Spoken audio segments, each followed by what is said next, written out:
कि सनम जवेद, तैयबा राजा, आलिया हमजा, आयशा भुट्टा और बहुत सी खतूनें, खदीजा शाह एक ही वक्त में लाहौर,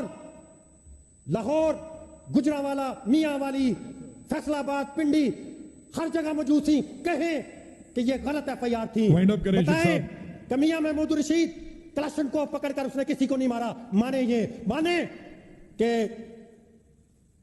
असलम इकबाल साहब जो आज तक यहां पे नहीं आ सके, माने कि वो लेकर नहीं गए थे कलाशन को, और माने कि 23 पर्चे मुझ पे हैं, मेरे पार्लियामानी लीडरों पे है, मेरे सब दोस्तों पे है। माने कि ये गलत है, माने कि गोली चली थी, माने कि कत्ल हुए थे, तो फिर पार्लियामानी कमीशन बनाए।